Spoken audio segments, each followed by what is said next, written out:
on what it is and what it is not. As SG, I want to confirm that this document has been processed through the relevant party organs. And Your Excellency, I have here in this room members of the party's central committee who I'll just request to stand up so that they confirm that this is a decision of an organ of the party. Please stand up if you're a member of the central committee of ODM. Thank you very much. You may be seated. We are going to take turns with my counterpart to read out this MOU. It is titled Memorandum of Understanding to Resolve the Social, Economic and Political Challenges Facing Kenya 2025. Realizing that Kenya has gone through a long period of political crisis and conflict that has hampered the nation's potential for development and improving the livelihoods of our people. Noting that such crises have often resulted into demonstrations by our people demanding their rights, with the state often resulting to brutal suppression of such demonstrations that unfortunately lead to loss of life as well as property.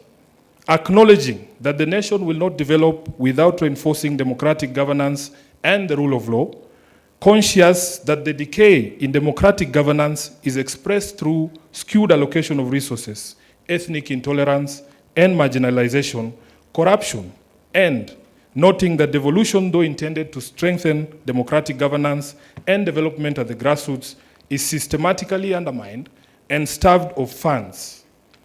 Now, therefore, His Excellency President Dr. William Samoei Ruto, CGH, and the Right Honorable Raila Odinga, EGH, being the party leaders of the largest political parties in Kenya and bearing the greatest political responsibility, acknowledge the need in setting up a broad platform for collaboration and cooperation between all political forces and other stakeholders in the Kenyan society to address these long-standing challenges that threaten our nationhood.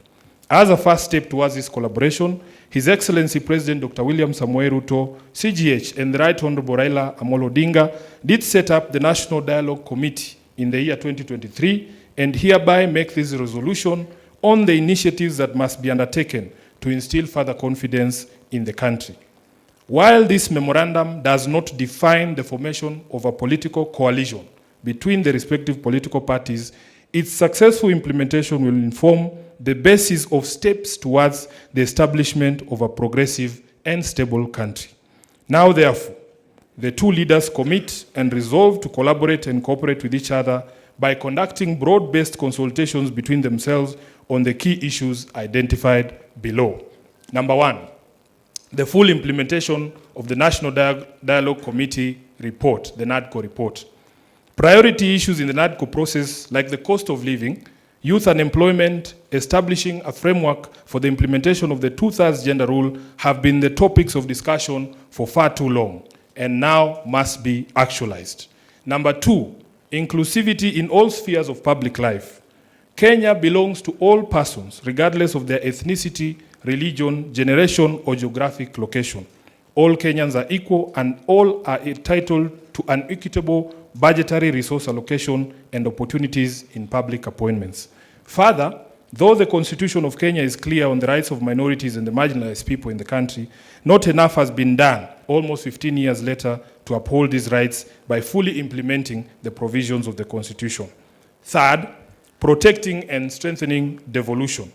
Devolution must continue to be protected from any possibility of clawback on devolved functions, and more effort must be put at devolving all funds allocated to a devolved function, increasing budgetary allocation to counties, and ensuring the timely and predictable disbursement of devolved funds.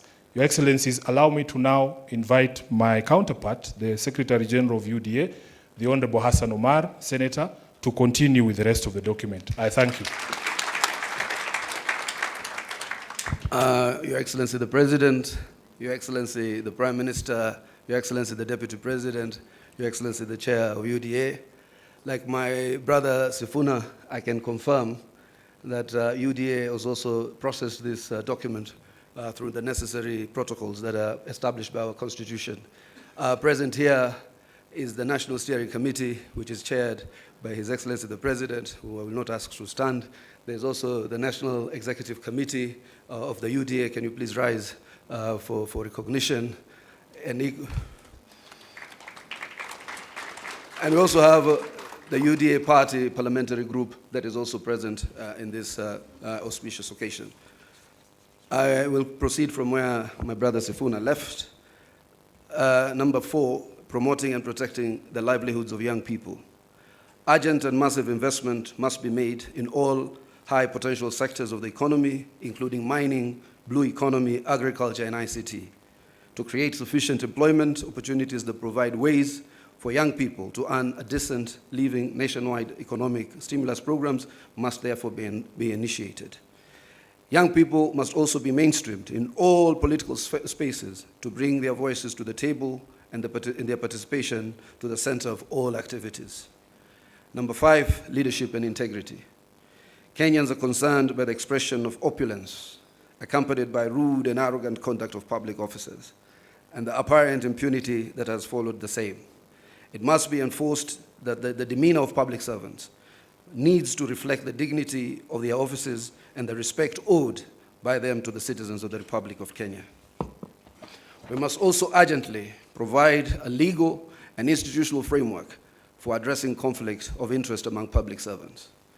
Number 6, the right to peaceful assembly and protest under Article 37 and compensation of all pending claims of abuse and derogation of their rights. Derogation of the rights to peaceful assembly and protest remains one of the most shameful realities of the excesses of the Kenya's law and order responses since independence. The effort to uphold this right must now involve not just the taking of responsibility by officers who break the law, but also by compensation of the victims of these derogations. An amnesty must be granted to all those who are charged for offenses based on the exercise of their right to peaceful assembly. The National Police Service must update their methods and processes of dealing with demonstrations and assemblies when they are held, and particularly when they have to be managed or contained. 7, the national debt. The urgent audit must be conducted of how much has been borrowed in the past and how it has been used. Going forward, we must stop the ballooning of the national debt and ensure accountability for future borrowing. Lastly, we must ensure that borrowed money is used in all manners that grants an equitable benefit to all Kenyans in every region of the country, since payments are made by all from taxes regardless of their locations. Number 8, the fight against corruption. Kenya needs to move from talk to action. We must move from the fight against corruption to winning the war against corruption. We must enhance the capacity of institutions that enforce accountability, and particularly the offices of the Auditor General, the Controller of Budget, and the Ethics and Anti-Corruption Commission. 9, stopping wastage of public resources and promoting government efficiency. A new ethos of public expenditure in both national and county governments must be inculcated in a manner that promotes austerity, justification, and effectiveness in the use of public resources. Number 10, protecting and promoting the sovereignty of the people, the rule of law, and constitutionalism.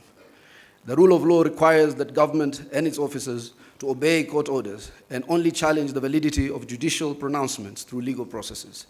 The specter of abductions and extrajudicial killings do not bode well for democracy. Suppression of constitutional freedoms, including speech, expression, assembly, and media, must stop. Furthermore, political parties, being key pillars of democratic participation, must be strengthened. The two leaders resolve to respect the identity and integrity of all political parties and to ensure respect and implementation of the provisions of the Political Parties Act. The dialogue and collaboration between the two leaders shall achieve its objectives by A, holding regular consultations on pressing issues of interest to the people of Kenya. B, exchanging expertise and information on the best practices in governance and of the Republic of Kenya. Let me read that again. Exchanging expertise and information on best practices in the governance of the Republic of Kenya. And the two leaders shall deploy their political infrastructure to examine the above matters and any other issues requiring their attention, and shall engage necessary expertise that will assist them in addressing the matters arising. Signed, His Excellency Dr. William Samoei Ruto, CGH, Party Leader of the UDA, and also to be signed by His Excellency the Right Honorable Raila Odinga, EGH, party leader of the Orange Democratic Movement, on the 24th day of March 2025. Let us appreciate the two distinguished senators. And now, before I call my co-MC, may I request that the table be brought here.